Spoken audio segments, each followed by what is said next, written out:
Perkenalkan, nama saya Imade Surya Praditya.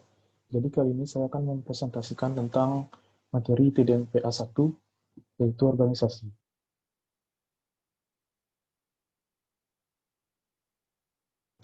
Organisasi bentuk dan ruang. Ruang pada suatu bangunan dapat dihubungkan satu sama lain dan diatur menjadi pola-pola bentuk dan ruang yang rapuh dalam teratur melalui organisasi hubungan-hubungan spasial. Hubungan spasial dibagi menjadi 4. Yang pertama, ruang dalam ruang, ruang-ruang yang saling mengunci, ruang-ruang yang berdekatan, ruang-ruang yang dihubungkan oleh ruang bersama.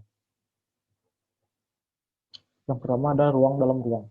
Ruang merupakan ruang yang ditampung di dalam volume ruang yang lebih besar. Ruang yang ditampung umumnya berdimensi lebih kecil dari dimensi ruang yang menampung. Jika ruang yang ditampung memiliki dimensi yang lebih besar, maka ruang yang menampung akan kehilangan identitasnya sebagai sebuah bentuk. Yang kedua ada ruang-ruang yang saling mengunci.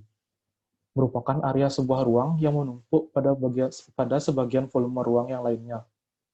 Bagian dari ruang yang dikunci dapat dibagi rata oleh masing-masing ruang.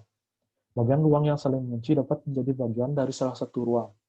Bagian dari ruang yang dikunci dapat menjadi ruang baru dan memiliki identitasnya sendiri serta menjadi penghubung kedua ruang.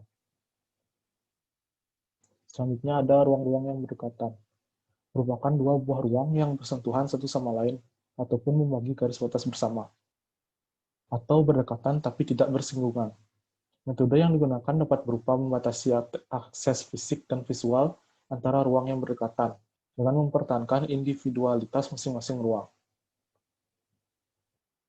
Ruang-ruang yang dihubungkan oleh ruang bersama merupakan dua buah ruang yang terpisah dapat dihubungkan satu sama lain, memiliki sebuah ruang perantara. Ruang ketiga dapat memiliki bentuk yang berbeda atau menunjukkan identitasnya sebagai penghubung atau konektor. Ruang ketiga memiliki bentuk yang sama dengan salah satu atau masing-masing ruang.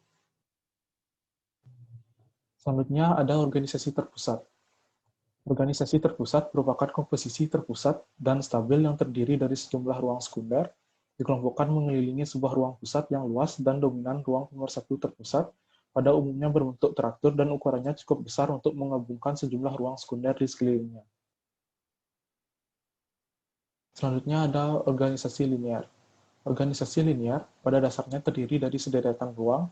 Ruang-ruang ini dapat berhubungan secara langsung satu dengan yang lainnya, atau dihubungkan melalui ruang linear yang berbeda dan terpisah.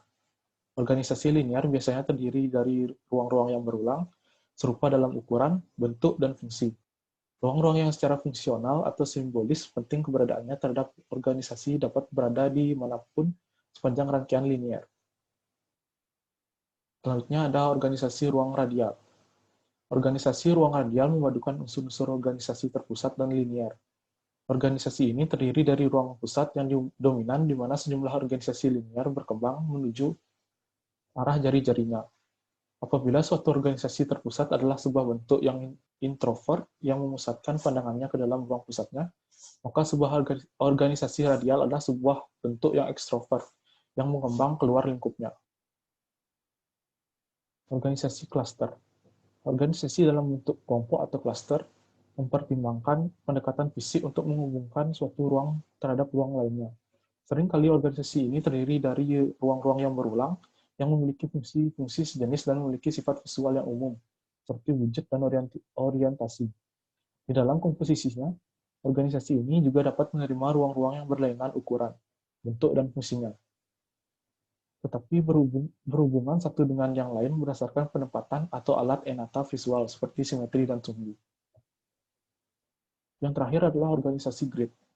Organisasi grid terdiri dan bentuk-bentuk dan ruang-ruang di mana posisinya di dalam ruang dan hubungan antar ruang diatur oleh pola atau bidang grid 3 dimensi. Sebuah grid diciptakan oleh dua pasang garis sejajar yang tegak lurus, yang membentuk sebuah pola titik-titik teratur pada pertemuannya. Apabila diproyeksikan dalam dimensi ketiga, maka pola grid berubah menjadi satu set unit ruang modular berulang. Baiklah, sekian presentasi yang dapat saya sampaikan. Terima kasih.